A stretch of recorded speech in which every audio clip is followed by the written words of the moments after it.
여러분 반갑습니다. 금융공부 김범곤입니다. 오늘도 신속하고 정확한 세금 정보 전달해드리는 세금 클리닉 시간이고요. 자, 이번 시간 주제는 2024년도 건강보험 요율이 동결됐다라는 아주 즐거운 소식을 들고 왔습니다. 자, 그러면 여기서 문제를 하나 드리면 2023년 현행 기준의 건강보험 요율은 몇 퍼센트일까요? 자, 정답은 7.09%의 비율로 현재 건강보험료가 부과되고 있는 상태입니다. 자, 그러면 정부 입장을 한번 생각해 보시면 2024년도에 건보료를 동결시켰다. 자, 그러면 2025년도는 어떤 일이 생길까요? 당연히 인상되겠죠. 자, 다만 인상률에 대한 부분들 상당 부분 많이 늘어날 수 있기 때문에 시간이 지나면서 건보료는 어찌됐든 늘어납니다. 자, 그러면 늘어나는 건보료를 줄이는 가장 좋은 방법은 우리가 절세 계좌를 적극적으로 활용하는 것입니다. 그래서 회사를 다니시는 분들은 7.09%에 대해서 100%를 부담하고 있지 않기 때문에 별로 관심이 없을 수 있습니다. 다만 영원한 직장 가입자는 없습니다. 언젠가는 퇴직하게 되면 지역 가입자로 전환하게 됩니다. 그랬을 경우에는 생각보다 많은 부과되는 건보료 때문에 깜짝 놀랄 수도 있습니다. 따라서 우리가 건강보험료를 줄이는 가장 좋은 방법은 일단 건강보험료 산정 방법을 잘 숙지하시고요. 자, 그리고 금융소득에 대해서 건보료가 상당 부분 많이 부과되기 때문에 절세계좌를 적극적으로 활용해서 건강보험료를 어떻게 줄일 수 있는지 이러한 절세 방안에 대해서 이번 시간 영상 통해서 충분히 설명해 드릴 테니까요. 꼭 좀 잘 좀 정리하셔가지고 건보료를 최대한 줄이는 방안들을 고민을 해보시면 좋을 것 같습니다. 자, 그럼 본론 들어가기에 앞서 여러분들 구독, 좋아요 하나씩 눌러주시고 이번 시간 영상 끝까지 시청을 해주시면 좋을 것 같습니다. 자, 먼저 첫 번째 소식은 건강보험료율이 동결됐습니다. 무려 몇 년 만에 동결됐냐면 7년 만에 동결이 확정됐다고 합니다. 자, 그러면 지난 7년 동안은 건보료가 미친 듯이 사실 올랐습니다. 그래서 2023년 기준의 건강보험료율은 7.09%, 2024년도에도 7.09%로 동결시켰다라고 보시면 될 것 같고요. 자, 그리고 회사 다니시는 분들은 7.09가 아닌 여기에 50%에 해당되는 비율만 현재 부담하고 있고요. 그 다음에 지역가입자의 경우는 100% 몽땅 다 부담하고 있다는 사실 정도도 알고 계실 필요가 있을 것 같습니다. 자, 그러면 조금 더 구체적으로 직장가입자의 건보료 산정 방법과 지역가입자의 건보료 산정 방법을 비교해 볼 필요가 있겠고요. 자, 곧 퇴직을 앞두신 분들이라고 한다면 직장에서 지역가입자로 이제 전환하게 됩니다. 전환하게 되기 때문에 일단은 어떻게 산정되는지 산정 기준을 잘 숙지하신 다음에 건보료를 어떻게 줄일지 줄일 방안들을 고민하셔야 됩니다. 자, 먼저 첫 번째로 직장 가입자의 경우는 발생되는 보수 월액이라고 하는 건 월급입니다. 자, 월급의 건강보험료율 7.09%가 부과되고 있습니다. 자, 만약에 회사 소득 이외에 부업을 하고 있는데요. 그 부업이 연간 2천만 원을 초과한다. 이랬을 경우에는 추가적으로 7.09%에 해당되는 건보료가 부과되고 있습니다. 자, 예를 들어서 첫 번째 금융소득의 경우 2천만 원 초과하게 되면 초과분에 대해서 7.09% 추가적인 건보료가 부과되는데, 자, 중요한 것은 금융소득이 2천만 원 초과하게 되면 어떤 일이 생길까요? 자, 금융소득 종합과세에 해당되게 됩니다. 자, 그러면 2천만 원 초과되면 무슨 일이 생기는 거죠? 세금이 계속적으로 늘어나는 거죠. 건보료도 추가적으로 부과해야 되고, 금융소득 종합과세에 해당될 수 있기 때문에 일반 계좌 안에서 금융소득, 이자, 배당소득이 2천만 원 초과하지 않도록 잘 관리하는 게 정말 중요하고요. 자, 그리고 사업소득의 경우는 100%, 기타 소득도 100% 발생되는 소득이 2천만 원 초과되면 건보료를 추가적으로 부과하겠다라는 내용입니다. 자, 그리고 내가 회사를 다님에도 불구하고 추가적인 근로소득이 있다고 한다면 이때는 50%의 비율로 반영을 하고 있고요.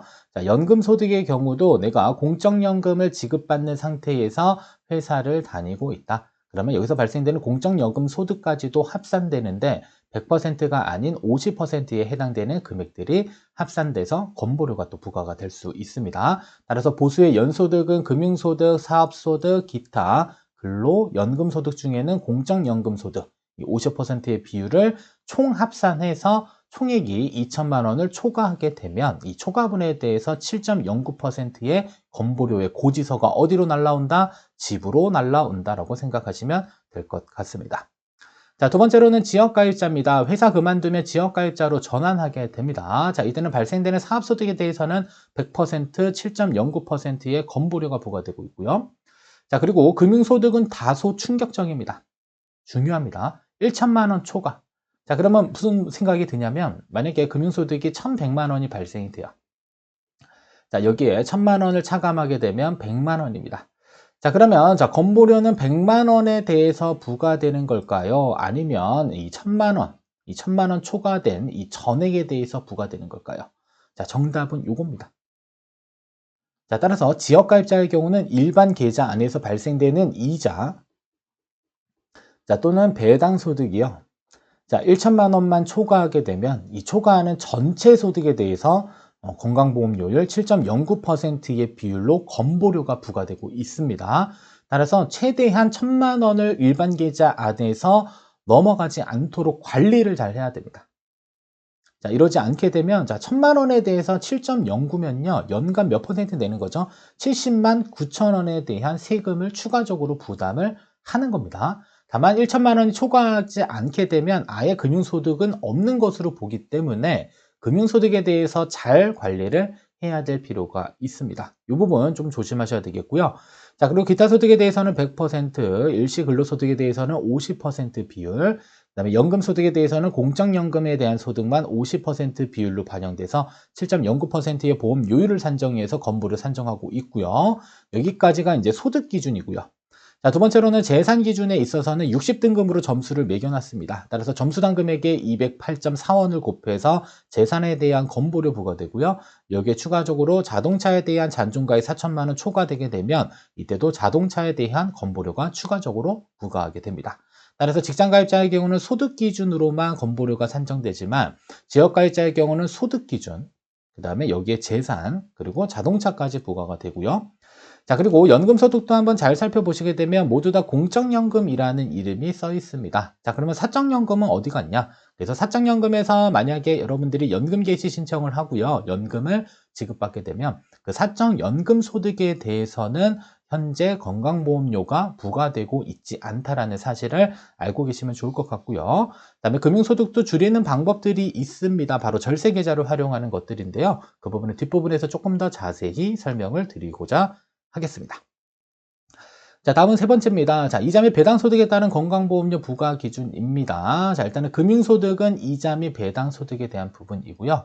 자, 직장가입자의 경우는 보수 외 소득이 2천만 원 초과. 그러니까 만약에 금융소득이 있다라고 한다면 금융소득이 2천만 원을 넘어가지 않도록 관리하면 됩니다. 만약에 2천만 원이 넘어가게 되면 두 가지 세금이 붙는 겁니다. 첫 번째로는 건보료가 붙는 거죠. 건보료. 자, 두 번째로는 2천만 원 넘었으니까 이자 배당 2천만 원 초과 금융소득 종합 과세에 해당이 됩니다.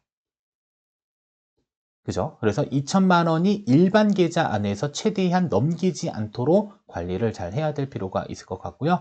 자, 만약에 넘어가게 되면 생각보다 많은 금액들이 세금으로 현재 부과가 되고 있습니다.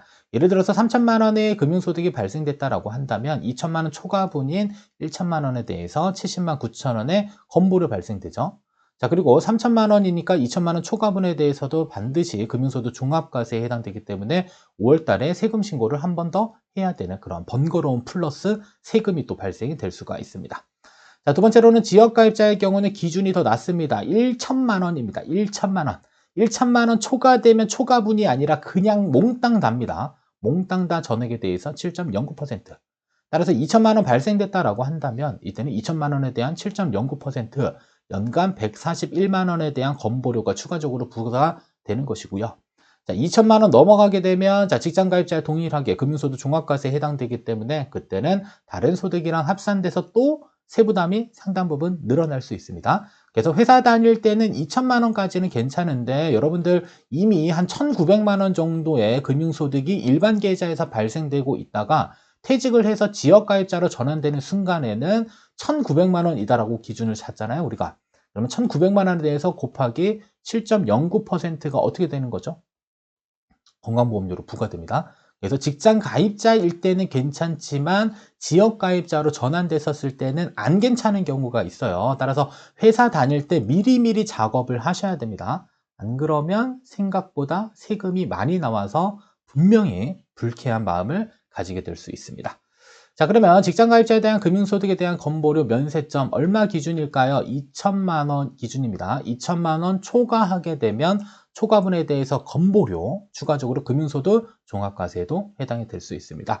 따라서 납입 원금에 따른 이자율 또는 배당률을 적용하시게 되면 여러분들이 대략적으로 계산을 해볼 수가 있습니다. 그래서 최근에 몇 년간 금리가 계속적으로 인상되고 있고 앞으로도 지속적으로 이렇게 고금리가 이루어질 가능성이 높기 때문에 여러분들 금융소득이 직장가입자의 경우는 2천만 원 초과되지 않도록 신경 써야 되겠고요. 2천만 원이 초과되지 않는다는 것을 쉽게 표현하면 금융소득 종합과세에 걸리지 않도록 최대한 관리를 잘 해야 될 필요가 있다가 정답이 되겠습니다.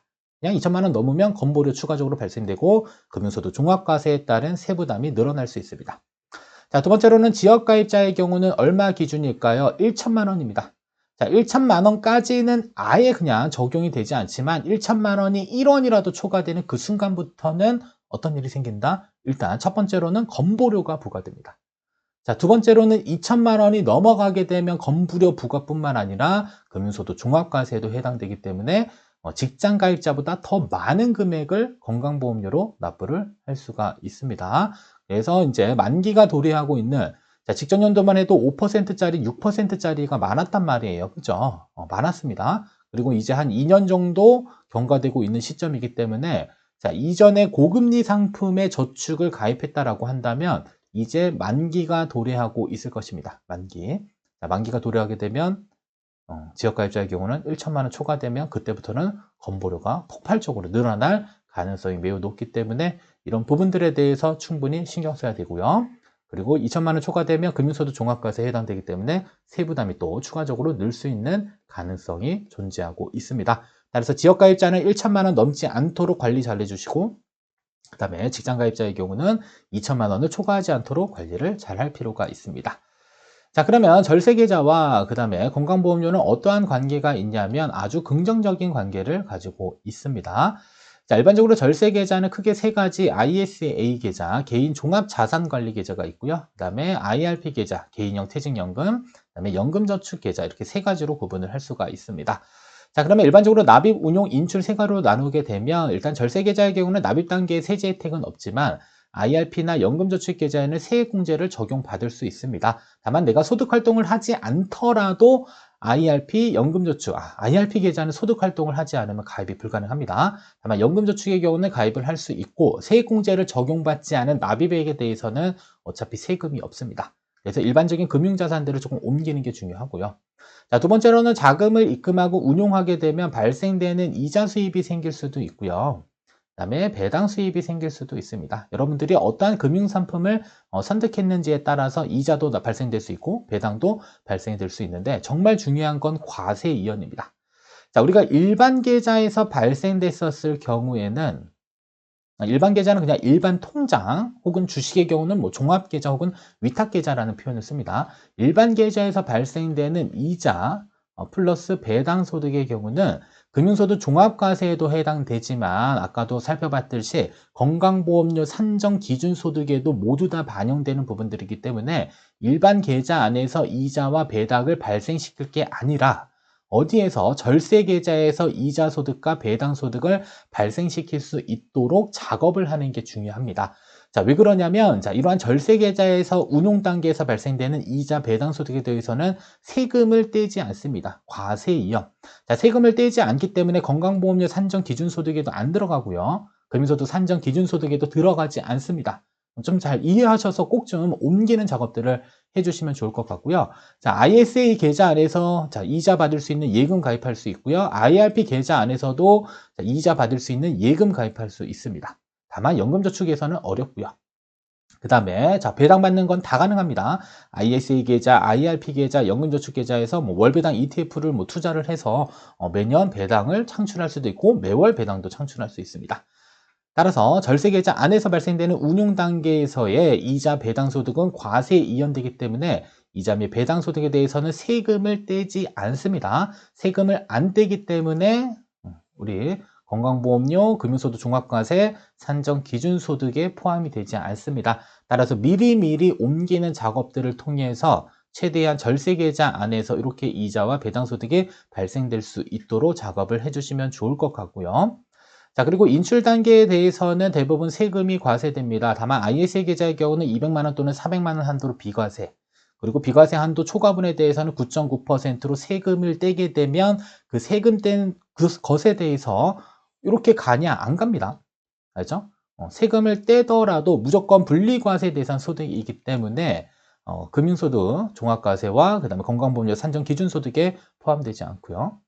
자, 그리고 IRP와 연금저축의 경우는 연금 개시 후 연금으로 인출했었을 경우에는 연금소득세가 과세되고요. 연금에 인출했었을 경우에 기타 소득세가 과세되지만 발생되는 소득에 대해서도 마찬가지로 어떻게 된다? 자, 금융소득에 미반영된다라는 사실을 꼭 좀 정리를 해주시면 좋습니다. 따라서 이 계좌 안에서 발생되는 모든 소득에 대해서는 건강보험료 소득 범위에는 반영되지 않고 있다는 사실 정리하시면 좋겠고요. 그 다음에 금융소득 종합과세와 관련돼서도 현재로서는 모두 반영되고 있지 않는다라는 사실을 꼭 좀 정리를 해주시면은 여러분들 세금을 상당히 많이 줄일 수가 있습니다. 자, 그러면 절세 계좌에 매년 얼마씩 옮길 수 있을까? 많은 금액을 옮길 수가 없습니다. ISA 계좌는 연간 2천만 원까지 납입할 수 있고요. 최대 1억 원. 그래서 가장 빨리 이제 1억 원을 채우는 방법은 1년 동안 2천만 원씩 납입하는 방법이 되겠고요. 자, 그리고 연금저축과 IRP 둘 다 합쳐서 연금계좌라는 이름을 사용합니다. 그래서 얘네들은 납입할 수 있는 한도는 연간 1,800만 원까지. 다만 최대 납입 한도는 없습니다. 연간 1,800만 원을 이제 납입할 수 있는 것이고요. 이 계좌 안에 불입할 수 있는 납입 한도에 대한 제한은 없습니다. 그래서 1년에 이렇게 1,800만 원 이렇게 쭉 납입할 수 있고요. 만약에 5년 동안 납입했다라고 한다면 누적 금액을 얼마? 1억 9천만 원까지 어디로 옮길 수 있냐면 절세 계좌로 옮길 수가 있습니다. 자, 여기에 추가적으로 ISA 계좌의 만기 자금은요, 또 어디에 옮길 수 있냐면 이렇게 연금 계좌로도 옮길 수가 있습니다. 그래서 3년마다 자, 의무 가입 기간이 3년이에요. 그래서 3년마다 연금 계좌로 이전을 하든지 아니면 1억 원을 최대한 챙겨서 5년까지 불입하게 되면 최대 1억 원에 대한 부분이잖아요.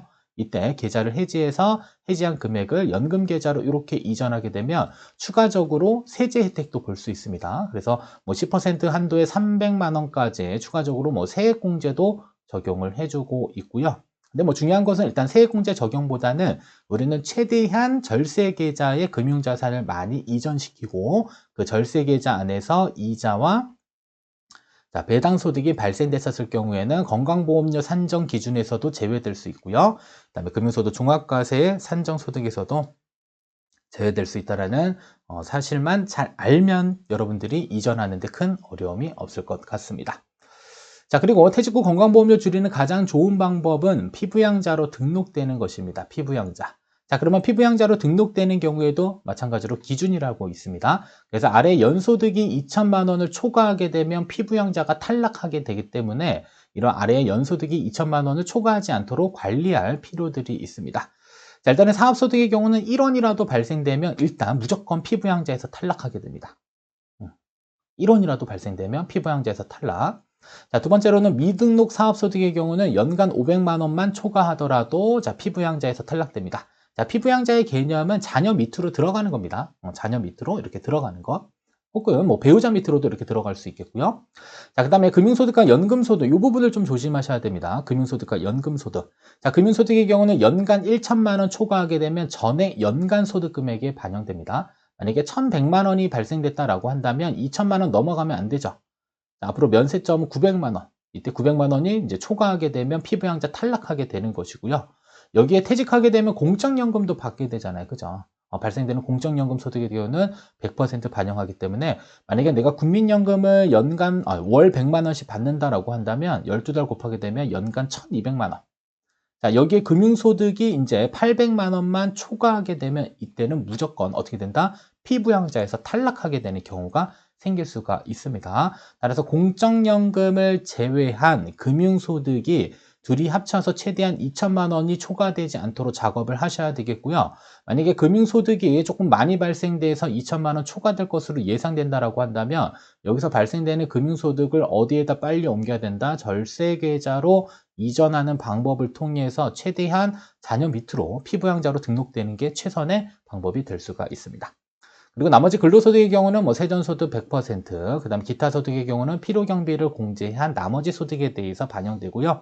자, 재산의 경우는 재미있는 사실, 소득 기준이 1천만 원 초과되게 되면 과표는 5억 4천만 원 초과되는 이러한 부동산을 가지고 있다. 이때는 피부양자 탈락되고요. 자, 소득은 하나도 없으나 재산세 과세 표준이 9억 원을 초과한다라고 한다면 이때도 마찬가지로 피부양자에 탈락될 수가 있습니다. 그래서 퇴직 후 건보료 줄이는 가장 좋은 방법은 피부양자 등록되는 것이고요. 피부양자 등록될 수 있는 이러한 조건에 해당되는 분들이 계신다라고 한다면 적극적으로 활동해야 되게, 활동이 아니라 적극적으로 세금을 줄일 수 있도록 피부양자 등록 조건을 잘 맞출 수 있는 그러한 과정들을 미리미리 작업을 해주셔야 됩니다. 많이 연락 오시는 게 바로 이 부분이에요. 그죠? 이제 연금소득 발생되고 있고, 집 한 채 있고, 그 다음에 나머지 금융소득으로 생활을 하고자 하는데, 이 금융소득이 1천만 원 초과하게 되는 이러한 경우에는 그냥 피부양자에서 탈락될 수 있기 때문에 최대한 피부양자에 등록될 수 있도록 조건을 잘 맞춰 주실 필요가 있을 것 같습니다. 자, 그러면 최종입니다. 이것만은 잊지 말자. 자, 절세계좌로 최대한 금융자산 이전하는 게 건보료 줄이는 방법, 그리고 금융소득 종합과세를 피하는 가장 좋은 방법이 될 수 있습니다. 따라서 절세계좌에 대한 공부가 많이 필요하시고요. 자, 두 번째, 부부 모두가 금융재산을 절세계좌로 이전했을 때 절세 효과는 더 커지게 되겠죠.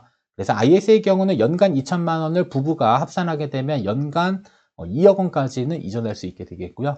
그다음에 연금계좌의 경우는 연간 1,800만 원인데 부부가 모두 다 이전하게 되면 3,600만 원까지 이전할 수 있기 때문에 최대한 절세 효과가 더 커질 수 있습니다.